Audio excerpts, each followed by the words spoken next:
오늘은 로마서 세 번째 시간입니다. 로마서 3장을 같이 나누도록 하겠습니다. 1장에서는 이제 이방인들의 죄를 우리가 다뤘었고요. 2장에서는 이방인들과 유대인들의 죄를 지적하고 있습니다. 이번 3장에서도 이제 모든 유대인이나 이방인이나 모두가 다 죄인이다라고 하는 그런 결론을 내리고 있는데요. 우리 3장을 같이 한번 보겠습니다. 1절과 2절을 읽어보겠습니다. 그렇다면 유대인의 나은 점이 무엇이며 할례의 유익이 무엇이냐? 모든 면에서 많으니 무엇보다도 그들에게 하나님의 말씀이 맡겨졌음이니라.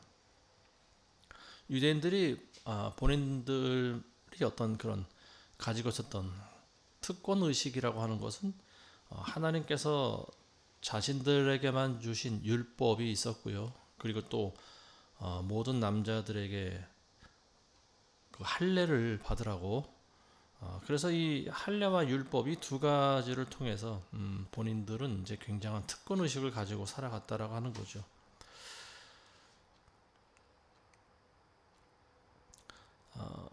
유대인들에게 나은 것이 무엇이며 할례의 유익이 무엇이냐? 자, 이 말은 일종의 좀 약간 질책하는 그런 느낌으로 우리가 받을 수 있는데, 유대인들이 이방인들보다 하나님께서 그 주신 그런 여러 가지 특혜가 있다라고 하는 거죠. 그렇다면 너희가 그에 걸맞는 행동을 했느냐 하면 그렇지 않다라고 하는 말이죠. 너희가 하나님으로부터 율법을 받았으면은 그 율법을 전해야 되지 않겠느냐라고 하는 그런 의도가 숨어 있다라고 하는 거죠. 근데 그 유대인들은 사실 굉장히 폐쇄 공동체적인 그런 생활을 했었죠.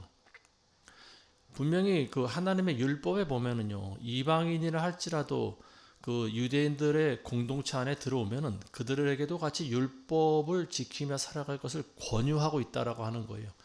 그래서 종이라든지 이방인 여행객들조차도 그 유대인 공동체 안에 들어오면 율법을 지키도록 권장받아야 된다. 달리 말하면 유대인들이 그들에게 율법을 가르치고 전해야 되는 그런 책임이 있다라고 하는 말입니다.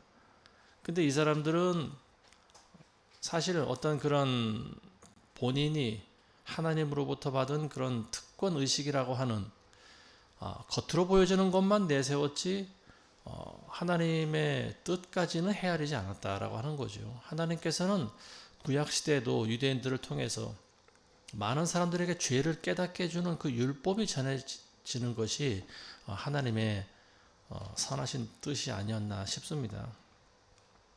근데 유대인들이 그렇게 하지 못했다라고 하는 것을 이제 바울이 지적을 하고 있습니다. 3절과 4절을 보겠습니다. 어떤 자들이 믿지 아니하였다면 어찌하겠느냐? 그들의 믿지 아니함이 하나님의 신실하심을 무효하겠느냐? 결코 그럴 수 없느니라. 실로 하나님은 참되시나 사람은 모두 거짓말쟁이라. 기록된 바 이는 주께서 주의 말씀에 의롭다함을 얻으시고 판단 받으실 때 이기려 하심이라고 함과 같으니라. 이걸 이제 좀 직역해서 읽어보면은요, 어떤 자들이 믿지 않으면 어찌하겠느냐? 만일 불신하는 사람이 있으면 무엇 때문이냐? 이렇게 이야기하는 거죠. 그리고 이 사람들이 믿지 않는 것이 하나님의 불의하심 때문이냐? 결코 그렇지 않다라고 하는 말입니다. 기록된 것처럼 모든 사람들은 속이는 자들이지만 하나님은 진실한 분이고요. 그리고 공의로우신 분이기 때문에 사람들의 판단을 받지 않는다, 이런 말입니다. 이 말씀의 의미라고 하는 것은 유대인들을 이제 지적하는 말이죠. 너희는 율법도 알고 할례도 받은 백성이면서 근데 너희가 잘못된 믿음을 가지고 살아가는 것이 그게 하나님 잘못이냐? 그렇지 않다라고 하는 거죠. 자, 5절에서 8절 보겠습니다. 그러나 만일 우리의 불의가 하나님의 의를 드러나게 한다면 우리가 무슨 말을 하리요? 내가 사람의 방식대로 말하노니 응징하시는 하나님께서 불의하시냐? 결코 그럴 수 없느니라. 만일 그렇다면 하나님께서 어떻게 세상을 심판하시겠느냐? 만일 나의 거짓말로 인하여 하나님의 진리가 더욱 풍성하여져서 그의 영광이 되었다면 어찌하여 내가 죄인으로서 여전히 심판을 받으리요. 오히려 우리가 비방을 받고 또 어떤 자들이 우리가 말하는 것으로 확증하는 것처럼 악을 행하여 선이 이루어지게 하자고 하였겠느냐. 그런 자들의 정죄는 당연하니라.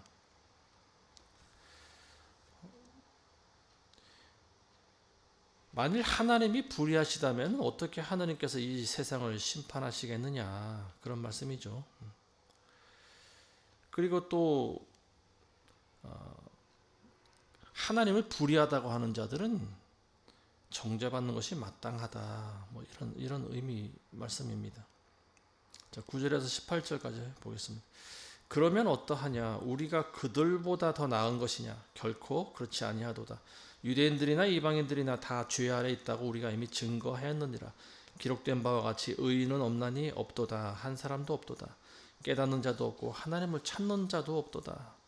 모두가 탈선하여 함께 무익하게 되었으며 선을 행하는 자는 없으니 없도다. 한 사람도 없도다. 그들의 목구멍은 열린 무덤이요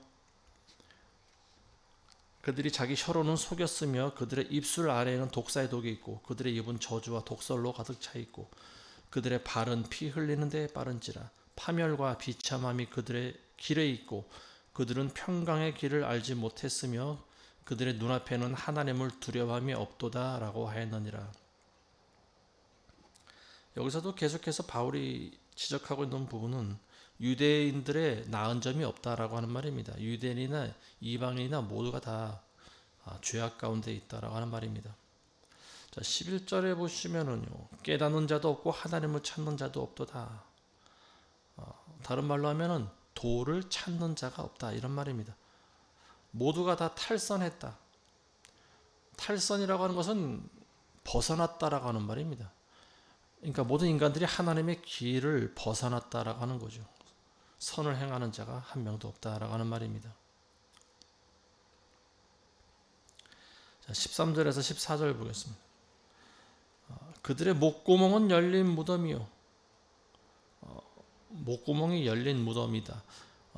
히브리인들의 무덤을 우리 요한복음 나눌 때 우리가 배웠는데요. 동굴, 자연적인 동굴이나 아니면 그 동굴처럼 안에를 파지 않습니까? 그래서 그 안에 시체들을 집어넣고 그 동굴 입구를 큰 돌로 굴려서 막습니다. 자, 이게 이제 일반적인 히브리인들의 그 무덤인데요. 그들의 목구멍이 열린 무덤이다. 무덤 문을 젖혀 놓은 것과 같다. 그들의 목구멍이 그렇다 이거죠. 자, 동굴 문을 젖혀놓으면 어떻게 됩니까? 그 안에 있는 시체가 드러나겠죠. 시체 썩어가고 있는 부패해진 시체 모습이 드러나고 그리고 시체 썩는 냄새가 아마 진동을 하지 않겠습니까? 자, 이것을 이제 사람의 목구멍과 비유를 했다라고 하는 거죠. 자, 왜 이 사람의 목구멍이 열린 무덤과 같다고 그랬을까요? 그 안에서 사람의 입에서 나오는 소리가 끔찍한 소리를 내뱉는 그런 말만 나온다라고 하는 거죠. 독설과 저주의 말만 나온다라고 하는 말입니다. 그리고 사람의 입을 통해서 나오는 그 말은 결국 어디서 나오는 말인가요? 그 사람의 마음 상태를 보여주고 있는 거죠. 그 사람 안에 가득한 것이 입을 통해서 나온다라고 하는 말입니다. 이게 바로 사람의 모든 입술의 말이 부패했다라고 하는 거죠. 죽이는 말들을 많이 하고 있다라고 하는 말입니다. 하나님께서 우리 인간에게 언어라고 하는 기능을 주셨을 때는 서로 죽이라고 주지는 않았을 거죠. 그죠? 서로 살리는 말을 해야 되는데 서로 살리기보다는 죽이는 말을 많이 한다라고 하는 거예요. 독설과 저주의 말을 많이 한다. 자, 15절에 보시면 행위적인 부패에 대해서 또 말을 하고 있어요. 그들의 발은 피 흘리는 데 빠른지라. 누구를 죽이러 가는데 굉장히 신속하게 움직인다라고 하는 거죠. 자, 이 말의 의미라고 하는 것은 뭐 실제로 죽이는 것도 해당되지만 생명에 대한 위협 그리고 도발을 계속하고 있다라고 하는 말입니다. 자, 16절부터 18절까지는 파멸과 비참함이 그들의 길에 있고 평강의 길을 알지 못하며 그들의 눈앞에는 하나님을 두려움이 없도다. 결국 하나님을 경외하는 그런 모습이 보이지 않는다라고 하는 말입니다. 모든 인간은 부패했고 그리고 부패한 인간은 결국 파멸의 길을 걸어간다라고 하는 거죠. 자, 19절에서 20절 보겠습니다. 이제 율법이 말하는 것은 무엇이나 율법 아래에 있는 사람들에게 말하는 것인 줄 우리가 아노니 이는 모든 입을 막고 온 세상에 하나님 앞에 죄가 있게 하려 함이라. 그러므로 율법의 행위로는 그분 앞에 의롭게 될 육체가 없나니 이는 율법을 통해서는 죄의 깨달음이 있느니라. 자, 여기서 말하고 있는 것은 율법의 개념에 대해서 설명을 하고 있습니다. 율법의 기능이라고도 볼 수가 있겠죠. 율법이 말하고 있는 것이 무엇이나 율법 아래에 있는 사람들을 죄인으로 만들어 버린다라고 하는 말이에요. 다시 말하면은 하나님께서 모든 사람들을 죄인의 모습을 스스로 깨닫게 하려 하신다. 그래서 율법을 주신 것이다. 이렇게도 볼 수가 있는 거죠. 율법이 있기 전까지는 사람들이 죄가 죄인 줄 몰랐어요. 근데 율법을 주신 다음에 어떻게 합니까? 율법을 통해서 내가 죄인이라고 하는 것을 깨닫는다라고 하는 거죠. 그래서 율법은 거울과도 같은 거죠. 우리는 거울을 통해서 우리의 모습을 알지 않습니까? 한 번도 예를 들어서 어떤 사람이 거울을 한 번도 본 적이 없이 어릴 때부터 계속 성장해서 자랐다. 그럼 이 사람은 자기가 어떻게 생긴지를 알지 못하는 거죠. 그래서 하나님께서 우리에게 주신 것이 바로 율법이고요. 그 율법은 자신의 죄를 깨닫는 것이다. 나의 모습을 살펴보게 되는 것이다 라고 하는 거죠. 이게 바로 율법의 기능인데요. 율법 기능 중에서도 소극적인 기능입니다. 우리의 죄를 깨닫게 해준다라고 하는 거죠. 자, 그 다음에 이제 율법의 적극적인 그런 기능도 있어요. 21절부터 30절까지 한번 계속 읽어보겠습니다. 그러나 이제는 율법 없이 하나님의 의가 나타났으니 율법과 선지서들을 통해 증거된 것이니라. 곧 하나님의 의는 예수 그리스도를 믿음으로 인한 것으로 모든 자와 믿는 모든 자에게 미치나니 차별이 없느니라. 이는 모든 사람이 죄를 지었으므로 하나님의 영광에 이르지 못하다가 그리스도 예수 안에 있는 구속을 통하여 그의 은혜로 값없이 의롭게 되었습니다. 하나님께서는 그를 그의 피에 대한 믿음을 통하여 화목 제물로 세우셨으니 이는 하나님의 오래 참으심 가운데서 이전에 지은 죄들을 사하심으로 인하여 그의 의를 선포하려 하심이요 곧 이때에 자기의 의를 선포하심은 자신도 의롭게 되시고 또한 예수를 믿는 자도 의롭게 하려 하심이라. 그러므로 자랑할 데가 어디 있느냐? 있을 수 없느니라.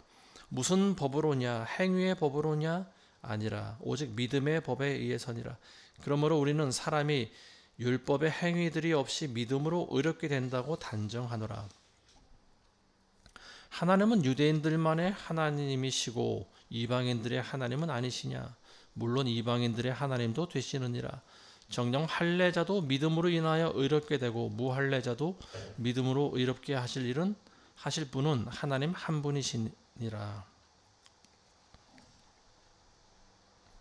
자, 21절부터 보겠습니다. 율법 없이 하나님의 의가 나타났다. 율법과 관계없이 하나님의 의가 드러났다라고 하는 말입니다. 하나님의 의라고 하는 것은 공의와 정의를 말하고 있는 거죠.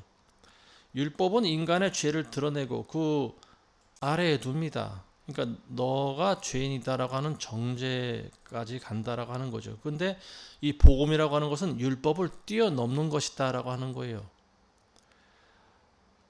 하나님께서는 율법을 통해서 사람을 죄인으로만 가두려고 하신 것이 아니고 율법 가운데도 복음이 제시되어 있다는 것을 이제 우리가 알 수 있는데요.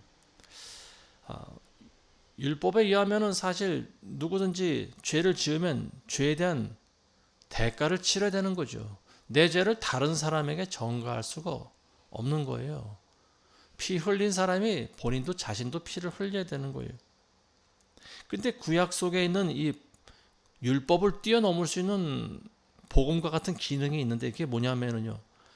네가 비록 죄인이지만 내 죄를 다른 사람이 아닌 짐승에게 그 죄를 전가해서 죽인다면은 내가 그 짐승의 피를 보고 내 죄를 용서해 주겠다. 이게 바로 제사예요. 이게 바로 구약에 나와 있는 인간의 죄를 대신 속죄할 수 있는 그런 여러 가지 제사들입니다. 번제와 화목제와 속죄제와 또 여러 가지 뭐 곡물로 드리는 제사와 그리고 또 여러 가지 짐승의 피를 흘리는 이런 제사들이 인간의 죄를 사하기 위해서 하나님께서 말해 놓으신 그런 구약의 복음과도 같은 것이다라고 하는 거죠. 자, 22절에 보겠습니다. 하나님의 의는 예수 그리스도를 믿음으로 인한 것으로 모든 자와 믿는 모든 자에게 미치나니 차별이 없느니라. 여기서 보면 하나님의 의라고 하는 것이 예수 그리스도를 믿음으로 인한 것이라고 나와 있는데요. 근데 이제 우리가 여기서 우리나라에 있는 모든 성경이 이 구절을 잘못 해석하고 있습니다. 치명적인 실수라고 보여지는데요. 이게 뭐냐면은 예수 그리스도를 믿는 것이 아니고요. 여기서는 예수 그리스도를 하면은 예수 그리스도리라고 하는 예수 그리스도가 목적이 됩니다. 예수 그리스도리라고 하는 그런 해석이 아니고요. 원어는 우리가 영문을 보면은요, faith of Jesus Christ입니다. of라고 하는 소유격을 쓰고 있어요. 다시 말하면 뭐냐면은 하나님의 의라고 하는 것이 우리가 예수 그리스도를 믿을 때 생기는 것이 아니고요. 예수 그리스도의 믿음으로 인하는 것이다라고 하는 거예요. 소유격을 쓰고 있어요. 그러니까 이거는 하늘과 땅과 같은 큰 차이가 있습니다. 자, 왜 그런가 한번 생각을 해보시기 바랍니다. 하나님의 의라고 하는 것이 우리가 상상할 수 있는 겁니까? 우리가 상상할 수도 없고 우리가 따라갈 수도 없는 거예요. 흉내낼 수 없는 거예요. 하나님의 의라고 하는 것은요, 예수 그리스도의 믿음만이 같이 상응하는 겁니다. 예수 그리스도의 믿음이라고 하는 것은 어떤 믿음일까요? 우리의 믿음 같은 걸까요? 그렇지 않은 거예요. 예수 그리스도의 믿음은 우리가 상상을 할 수 없는, 우리의 생각을 뛰어넘는 그런 믿음이죠. 이게 바로 Faith of Jesus Christ입니다. 예수 그리스도의 믿음이라고 하는 거예요. 근데 많은 사람들이 생각할 때 예수 그리스도를 믿으니까 이게 하나님의 의겠지? 천만의 말씀입니다. 하나님의 의는 오직 하나밖에 없어요. 하나님이 인정하시는 믿음은 예수 그리스도의 믿음입니다. 우리의 믿음이 아니에요. 이제 계속 나누면서 궁금한 것을 이제 우리가 하나씩 해결해 나가도록 하겠습니다. 이게 바로 소유격이라고 하는 거예요. 목적격이 아닙니다. 예수 그리스도의 믿음이라고 하는 것은요, 예수님이 하나님께 대해 가지고 있었던 원초적인 믿음을 말하고 있는데 그게 바로 하나님의 의라고 하는 거예요. 그리고 그 의가 이제는 모든 믿는 자들에게 있고 어느 누구도 차별하지 않는다라고 하는 거예요. 원래는 우리의 사실은 믿음 자체가 없는 거지 않습니까? 믿음도 없고 모든 사람이 다 죄인이고 죽어야 되는 그런 불의한 죄인인데 우리가 어떻게 구원을 받을 수 있을까? 바로 예수 그리스도의 믿음을 통해서 하나님이 그걸 의로 인정하셨다라고 하는 말입니다. 우리 안에는 사실 그런 믿음이 없어요. 단지 우리는 예수님의 믿음에 기생하는 것뿐이에요. 그리고 그걸 하나님께서 하나님의 의로 인정해 주셨다라고 하는 말입니다.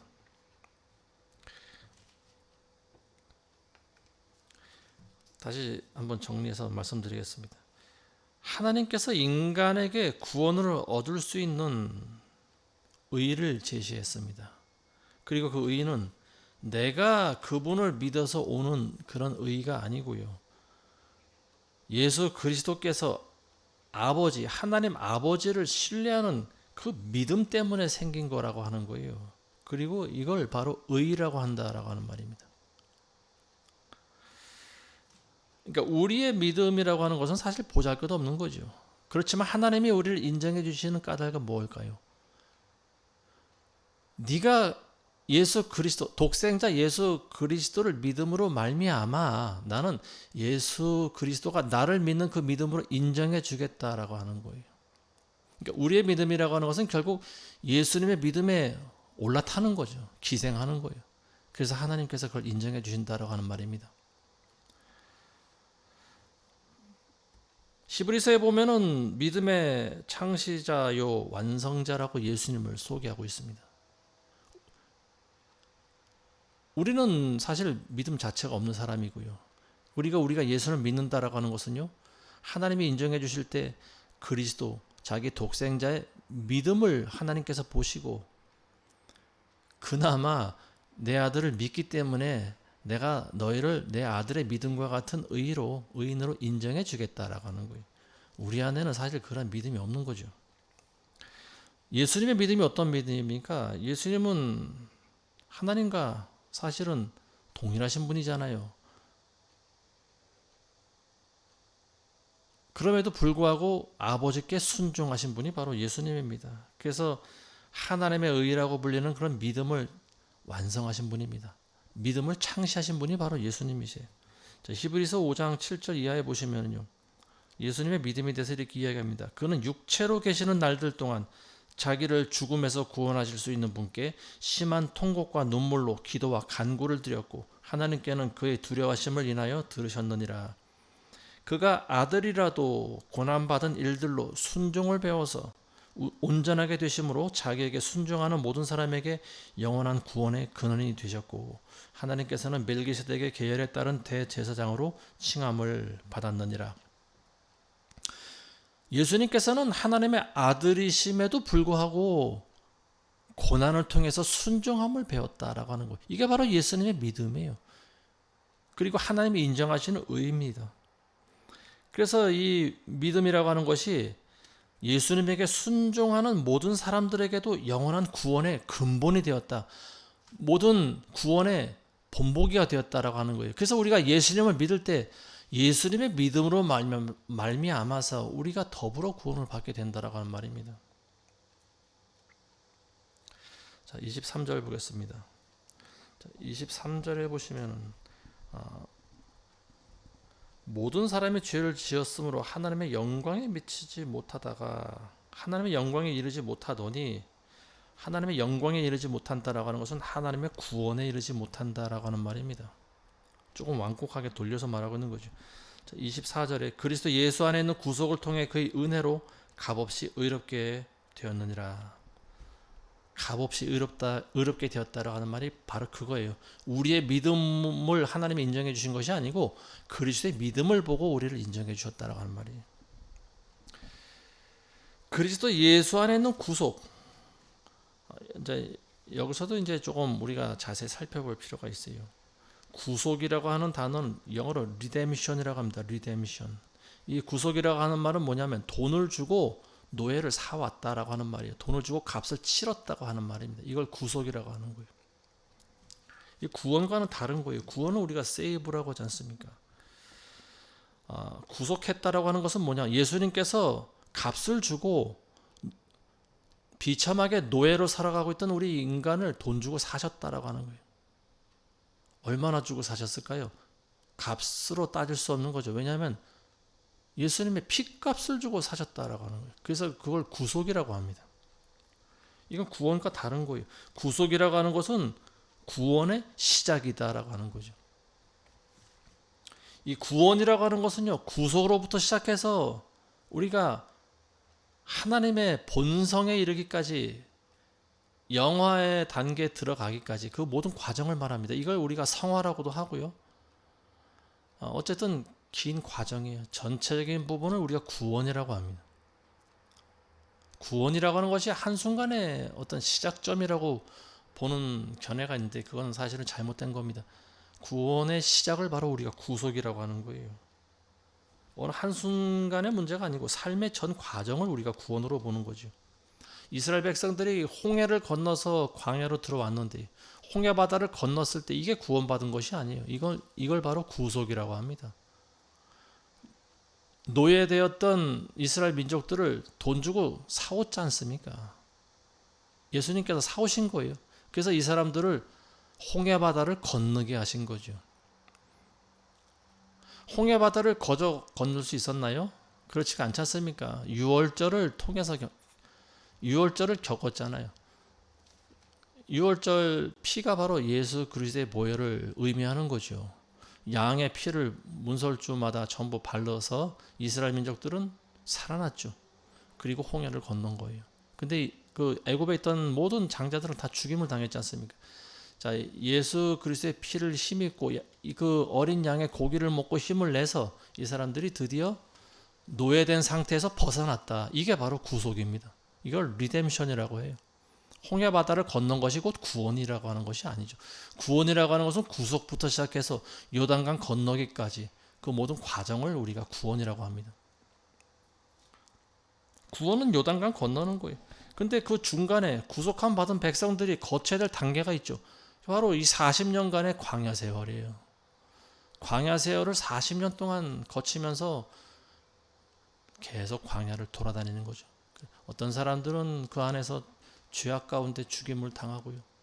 결국 모든 이스라엘 백성들이 1세대가 전부 죽임을 당하고 2세대들이 요단강 건너서 젖과 꿀이 흐르는 가나안 땅에 들어갔습니다. 1세대들 가운데 남아 있었던 사람 몇 명 안 되죠. 모세와 그리고 모세마저도 사실은 가나안 땅에 들어가지 못했죠. 여호수아와 갈렙과 굉장히 소수의 사람들만이 들어갔습니다. 요단강으로. 요단강 넘어서.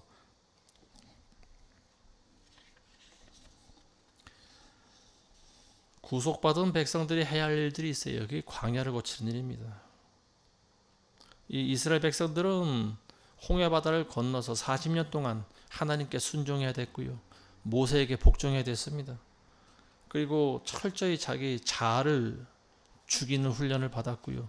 피 흘리기까지 죄와 싸우는 그런 기간을 겪어야 됐습니다. 그리고 또 수많은 민족들과 전투를 벌이지 않습니까? 이게 영적인 전투인 거예요. 영적 전투예요.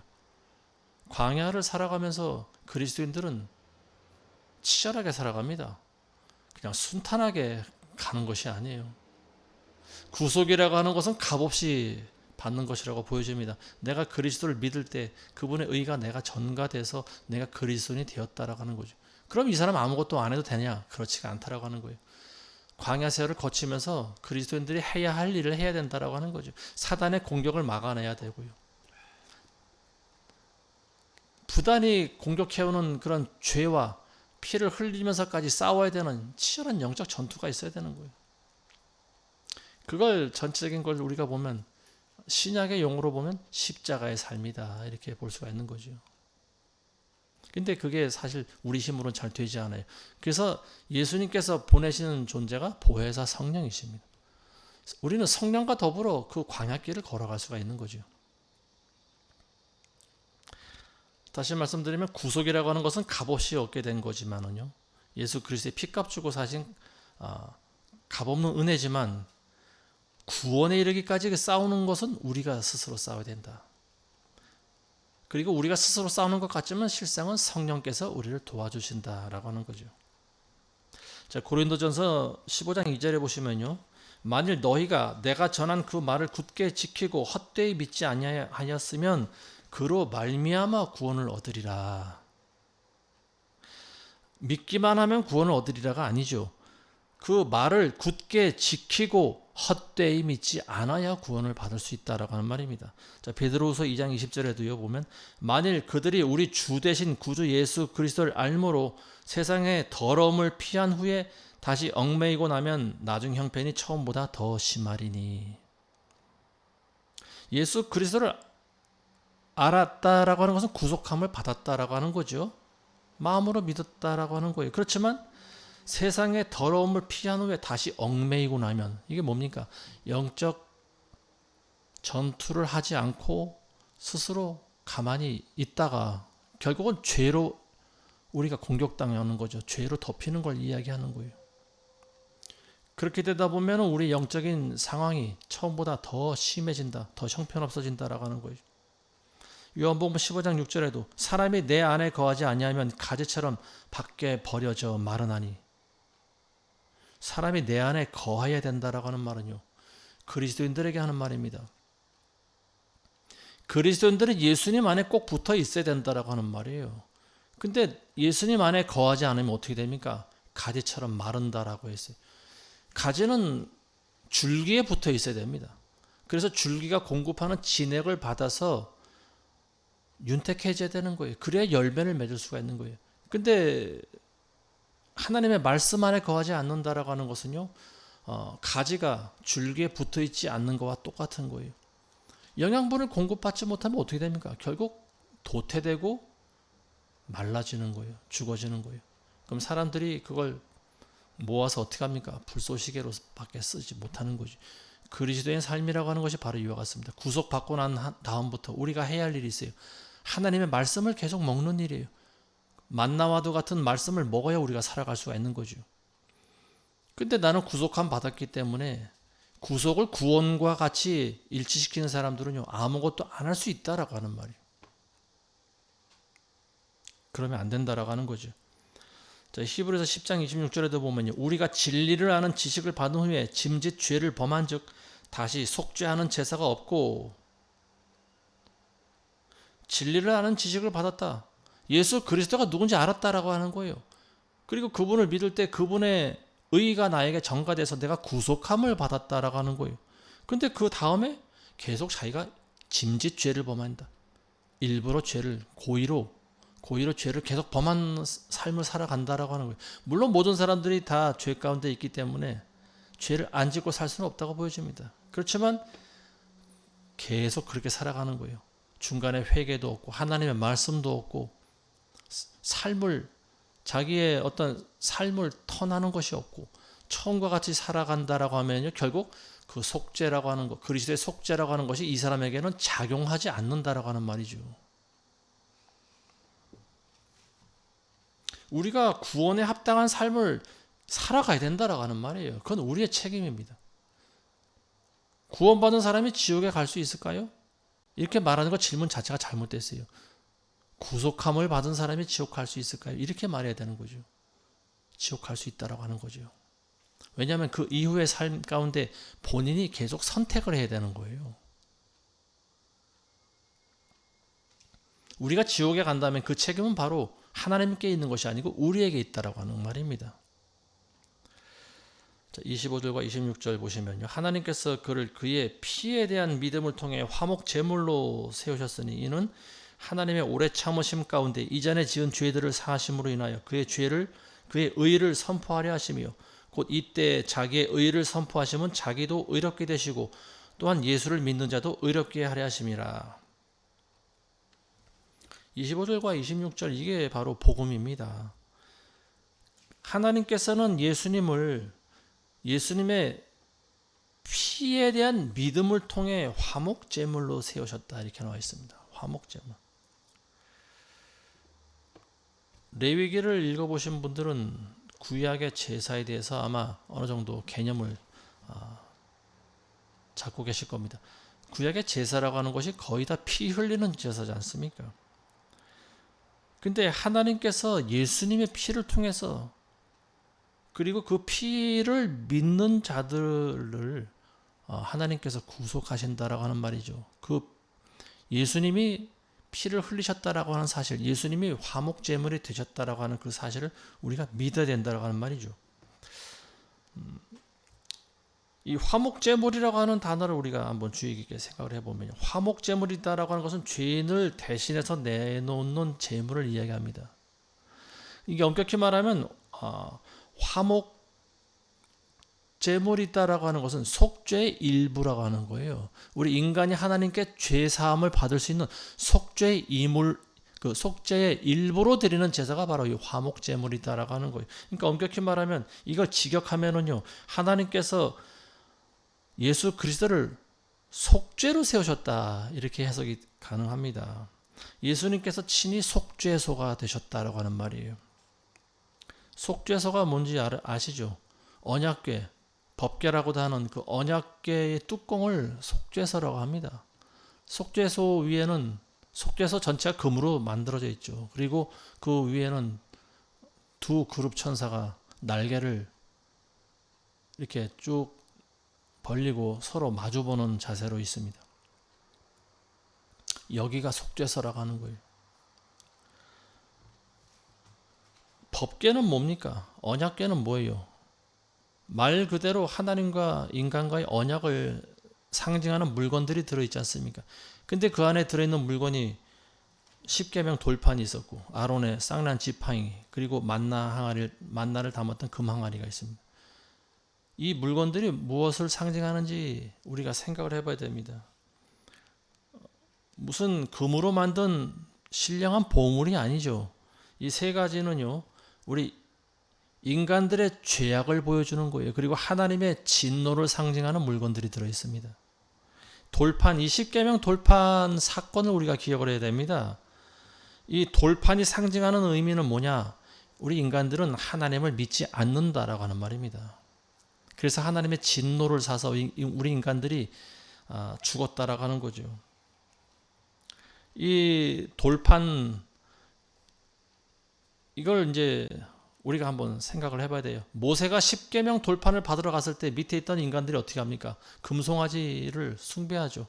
금송아지를 만들어서 이게 우리를 인도해낸 신이다. 근데 이제 십계명 돌판을 가지고 내려왔을 때 모세가 그 장면을 보고 얼마나 격노합니까? 그래서 돌판을 집어 깨트리죠. 던지죠. 그 사람들한테 집어 던져버리는데 깨트려 버립니다. 그때 사람들이 많이 죽었어요. 이 배교 사건 때 레위인들을 통해서 칼로 죽은 사람들이 3,000명이 됩니다. 그걸 기억하라고 하는 거예요.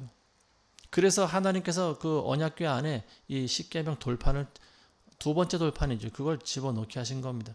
그 다음에 이제 또 들어있는 것이 뭡니까? 아론의 쌍난 지팡이가 들어있는 거죠. 이 아론의 쌍난 지팡이는 뭡니까? 고라 일당들의 배반 사건을 보여주는 거지 않습니까? 그죠? 이 대제사장이었던 아론의 권위에 고라 일당들이 도전합니다. 고라와 다단과 아비람과 이런 사람들이 아론한테 찾아와요. 그래서 너만 레위인이냐? 우리도 레위인이다. 하나님께서 너한테만 말하냐? 우리에게도 말씀하신다. 권위에 도전하는 거죠. 자, 어쨌든 그 고라 일당들 어떻게 됩니까? 산채로 지옥에 전부 떨어져 버렸죠. 몇 명인지 그 기록이 나와 있지 않아요. 근데 이 고라 일당들을 빼고요, 이 아론의 권위에 도전했던 이스라엘 백성들에게 하나님이 진노하십니다. 그래서 재앙을 내리시는데 그때 죽은 사람들 숫자가 14,700명이라고 나와 있어요. 엄청나게 많이 죽었죠. 근데 그 다음에 이제 더 많은 사람들이 또 이제 죽어나갑니다. 이 언약궤라고 하는 거, 그리고 그 안에 들어있는 이 세 가지 물건들, 이게 바로 모든 인간들이 죄를 이렇게 지었기 때문에 하나님께서 인간들을 심판하신다라고 하는 그런 의미를 주는 물건들이 들어있습니다. 죽음이라고 하는 거예요. 그 안에 뭐 아름다운 성물이 들어있는 것이 아닙니다. 그 세 가지 물건들은요, 하나님 앞에서 인간들이 지었던 추악한 죄의 민낯이 들어있는 겁니다. 이 언약궤를 사무엘상에 보면은요, 그 엘리 사사 시대 때 언약궤를 블레셋과 싸움에서 집니다. 그래서 블레셋 사람들에게 빼앗깁니다. 그때 이 언약궤를 블레셋 사람들이 어디로 가져갔냐면 아스돗이라고 하는 곳으로 가져갔어요. 아스돗에는 이제 그 물고기 형상을 만든 다곤 신이라고 하는 그런 신당이 있습니다.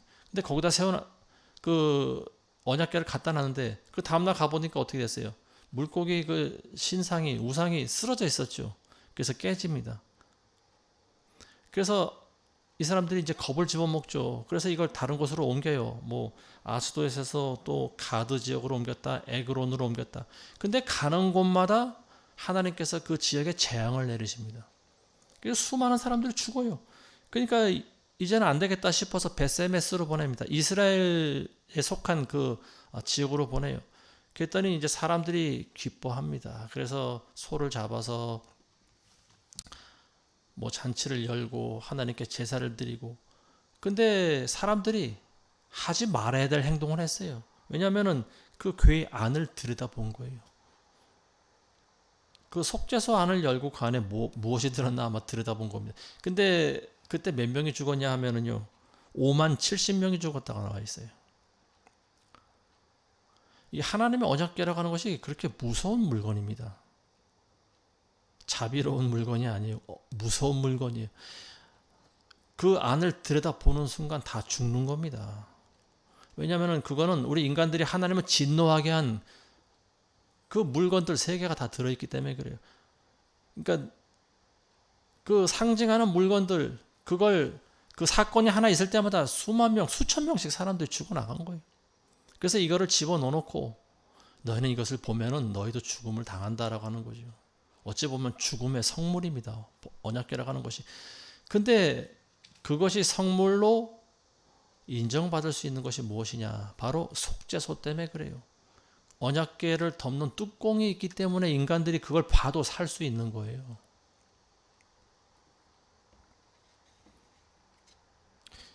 이 속죄사라고 하는 것은 인간들에 대한 하나님의 자비하심을 나타냅니다. 이 법궤가 율법이라고 하면요, 속죄서는 복음인 거죠.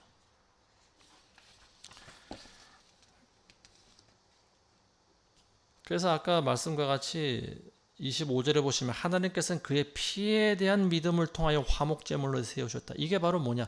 예수님을 속죄소로 삼으셨다라고 하는 말입니다. 예수님이 피를 안 흘리셨으면요, 우리의 죄를 대속하시지 않았으면은 사실 구원받을 수 있는 인간이 없습니다. 그래서 하나님과 인간과의 사이에 속죄소가 되신 분이 바로 예수님이세요. 그러니까 예수님이 지금 어떤 일을 하고 계시느냐? 인간들의 죄를 좀 덮고 계신다라고 하는 거예요. 법궤 안에 들어있는 물건들은 인간들의 죄를 상징하는 거죠. 그런데 예수님이 그걸 덮고 계시는 거예요. 그래서 하나님께서는 우리 인간의 죄를 묵고하고 계신다라고 하는 말입니다. 그리고 그 아들의 피를 말미암아 그 아들의 피를 믿는 자는 구원 얻을 수 있는 길을 제시해 주셨다라고 하는 말입니다. 27절 보겠습니다. 그러므로 자랑할 데가 어디 있느냐? 있을 수 없느니라. 무슨 법으로냐? 행위의 법으로냐? 아니라 오직 믿음의 법에 의해서니라. 그러므로 우리는 사람이 율법의 행위들이 없이 믿음으로 의롭게 된다고 단정하노라. 하나님은 유대인들만의 하나님이시고 이방인들의 하나님은 아니시냐? 물론 이방인들의 하나님도 되시느니라. 정녕 할례자도 믿음으로 인해 의롭게 되고 무할례자도 믿음으로 의롭게 하실 일은 하나님 한 분이시니라. 27절에 자랑할 데가 어디 있느냐? 내세울 것이 어디 있느냐? 이런 말이죠. 행위의 법으로냐? 아니다. 오직 믿음의 법에 의해서니라. 자랑할 데가 없다. 그것을 폐쇄시켜 버렸다라고 하는 말입니다. 율법의 행위들을 통해서냐? 아니다. 오직 믿음의 법을 통해서다. 자, 28절에 그러므로 우리는 사람이 율법의 행위들 없이 믿음으로 의롭게 된다고 단정하는다. 이게 바로 이신칭입니다. 믿음으로 의롭게 된다. 이신칭이라고 하는 말이에요.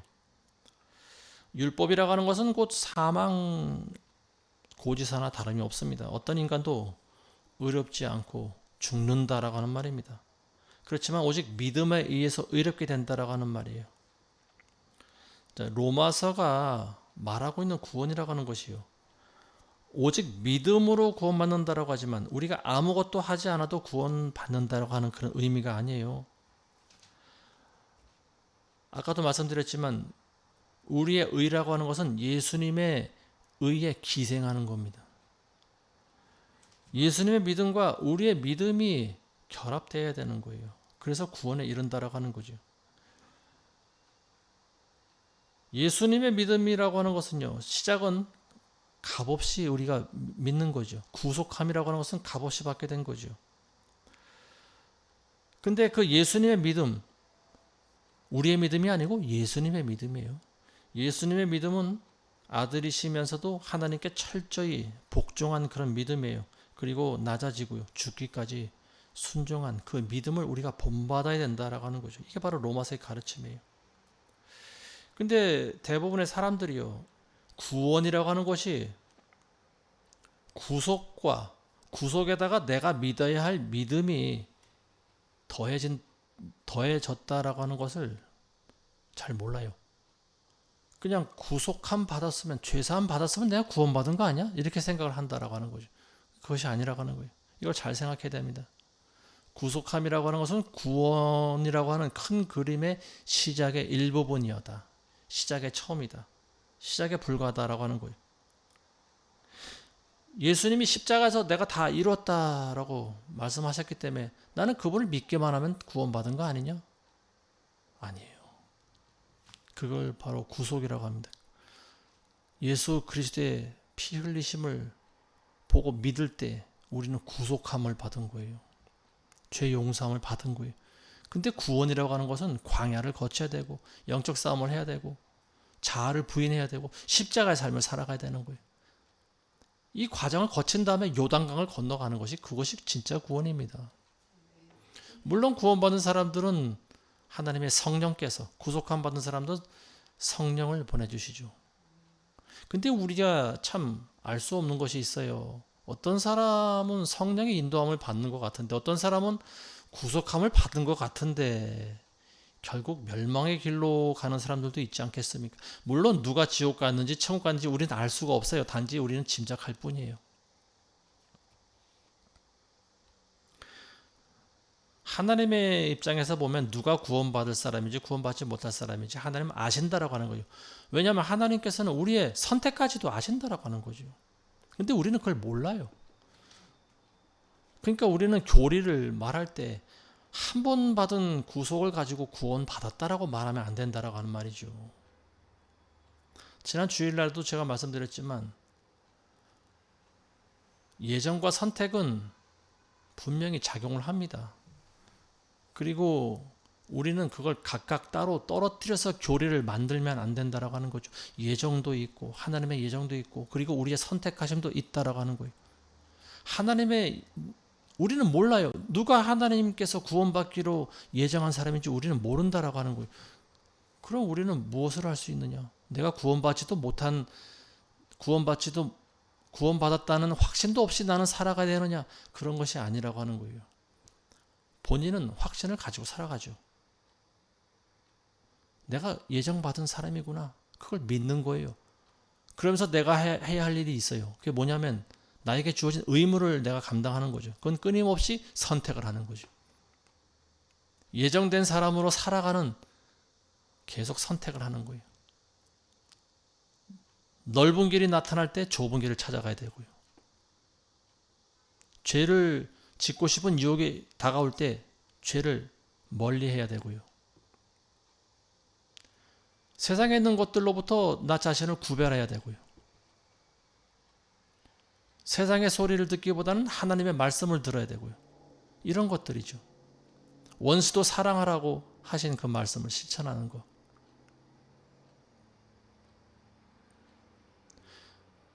이런 모든 것들이 결국은 자아를 부인하는 거예요. 그리고 이것이 내 힘으로 되지 않고 성령의 도우심만으로 가능하다라고 하는 거죠. 그래서 우리는 구원에 들어가는 거예요. 예정과 선택이라는 것이 따로따로 떨어뜨리면 안 된다라고 하는 말입니다. 예정과 선택이 같이 있는 거예요.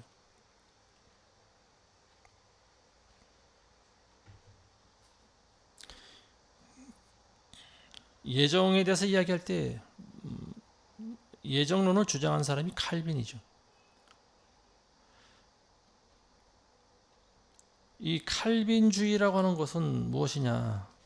칼빈주의가 가지고 있는 구원의 교리의 무서운 게 바로 그거예요. 예정된 사람은 어떻게 해서든지 구원을 받기 때문에 걱정할 필요가 없다라고 하는 거죠. 물론 내가 그리스도를 믿는 그리스도인이라고 하면 내가 구원에 대해서 날마다 걱정하고 두려워하고 그것은 아니라고 봅니다. 그렇지만 구원받은 백성이 해야 할 도리가 있잖아요. 그걸 해야 된다라고 하는 거죠. 그 길을 걸어가야 되는 거고요. 그리고 그래야 열매를 맺는 거 아니겠습니까? 그리스도를 믿자마자 열매 맺는 사람이 어디 있습니까? 예수님께서는 분명히 너의 열매를 보겠다고 하셨어요. 이 칼빈주의가 주장하는 구원의 교리를 믿는 사람들은요, 자기가 해야 할 의무감과 책임감, 그리고 거룩한 두려움 같은 거, 이런 것들이 없어요. 이런 것들을 전부 망각해 버렸습니다. 그래서 결국 구원에 이르는 싸움을 하지 않는다라고 하는 거죠. 근데 이건 일종의 사탄의 전략이라고 봅니다. 우리는 이 광야 세월을 거치면서 사탄과 치열하게 싸워야 돼요. 눈에 보이지 않는 영적 전투가 얼마나 치열한지 아십니까? 날마다 싸워야 되는 거예요. 근데 그걸 아예 싸우지 못하게 만들어 버리는 거예요. 이게 사탄의 전략이다라고 하는 거죠.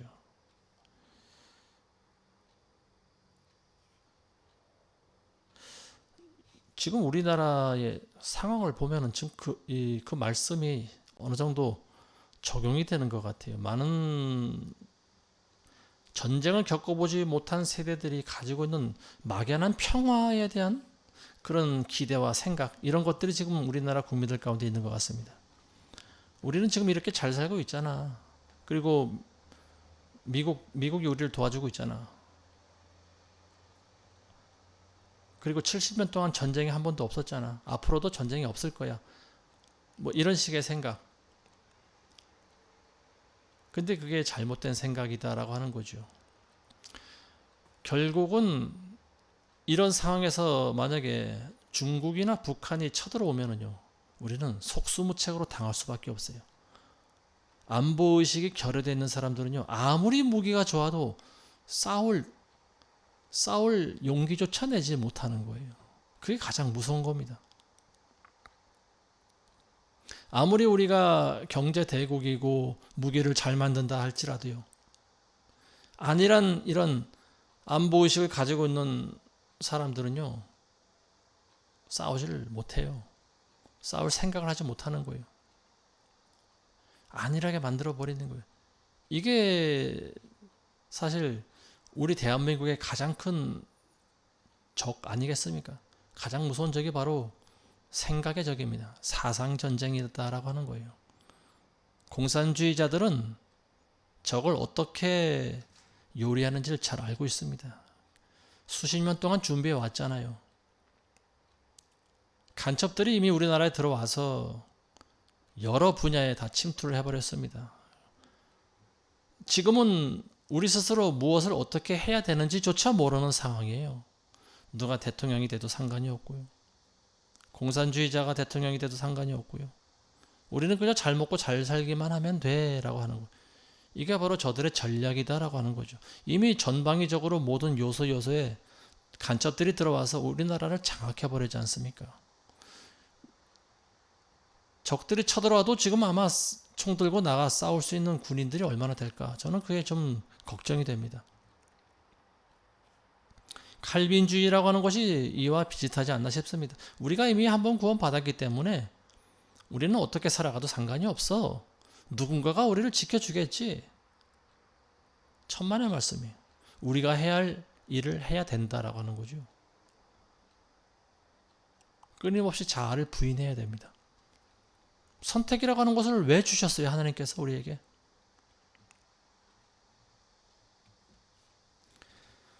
히브리서 4장 1절 이하에 보시면, 그러므로 그의 안식에 들어갈 한 약속이 우리에게 남아있는 이상 너희 중에 혹 이르지 못할 자가 있을까 두려워해야 하리라.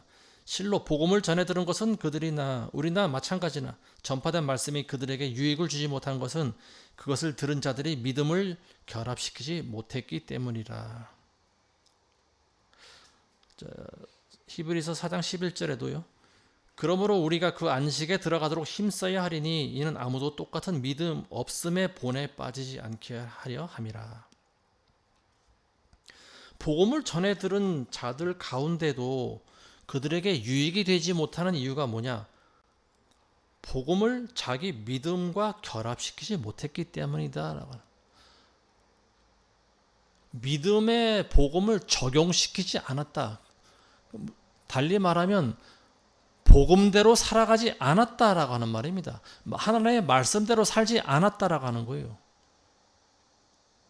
이런 사람들이 어떻게 구원받을 수 있겠습니까?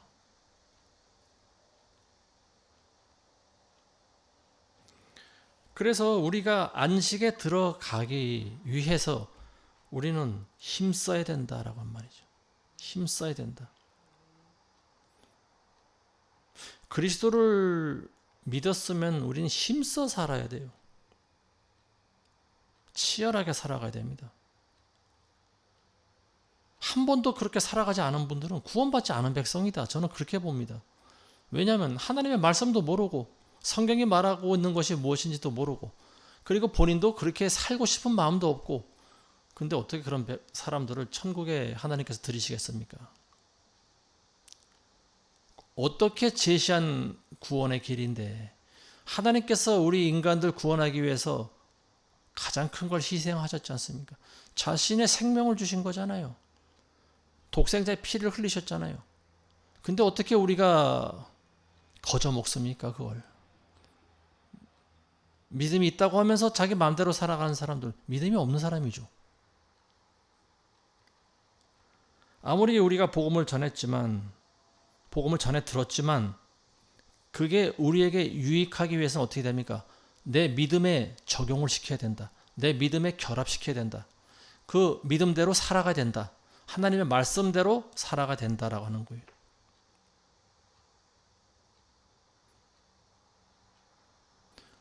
믿음과 행동을 따로따로 떨어뜨려 놓는 사람들이 있습니다. 절대 잘못된 거예요. 믿음이 있는 사람들은 행위가 올바르게 되어 있습니다. 믿음으로 오직 구원받았기 때문에 물론 성경에도 그렇게 기록이 되어 있죠. 근데 성경은 두 가지를 말한다고 그랬지 않습니까? 제가. 그럼 행위가 중요하지 않냐? 행위가 중요하다라고 하는 거죠. 우리 인간의 선택도 중요하다.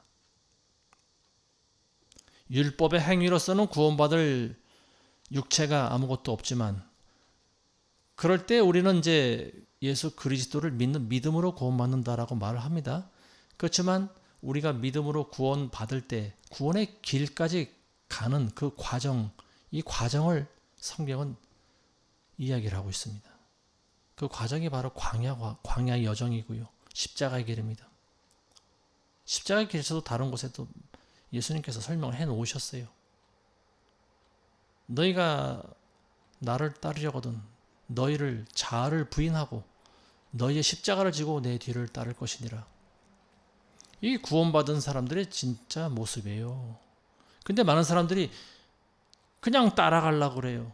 예수님을 따라가려고 그래요. 안 된다라고 하는 거예요.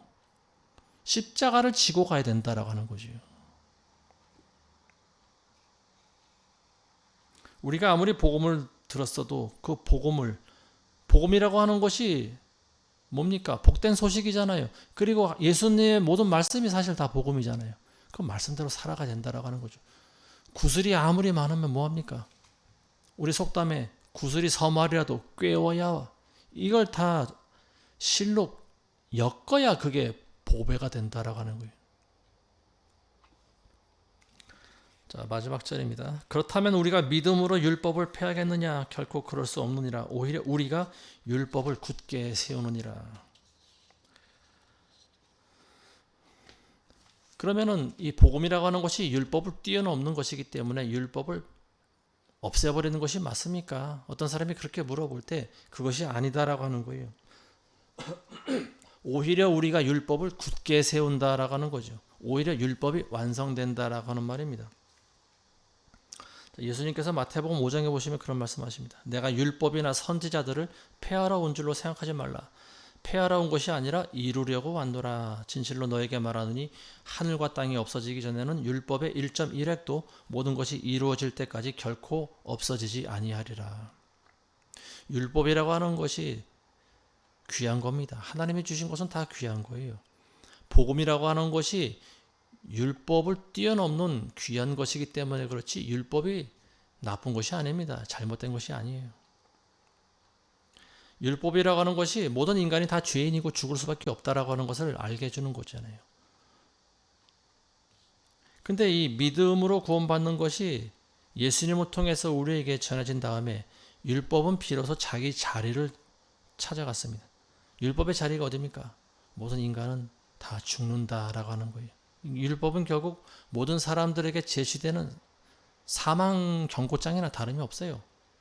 너희가 너희 마음대로 살아가면은 다 죽는다라고 하는 거죠.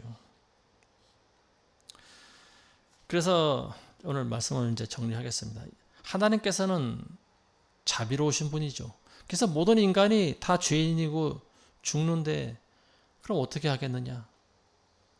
인간들의 죄를 대신할 속죄 제물이 필요한 거예요. 그리고 그 인물이 바로 예수 그리스도입니다. 예수님을 통해서 피를 흘려야 되고요.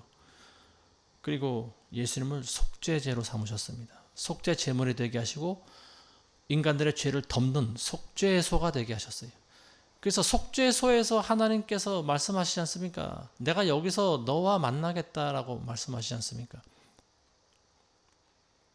그러니까 구약 시대 때도 이 복음이 다 제시가 되어 있는 거예요. 인간들의 그 추악한 죄만 있는 것이 아니고요. 하나님의 진노만 있는 것이 아니고요. 그 위를 덮는 금판이 있다라고 하는 거죠. 그게 바로 속죄소다. 그리고 하나님께서는 거기서 내가 인간들, 너희들을 만나겠다라고 하는 말입니다.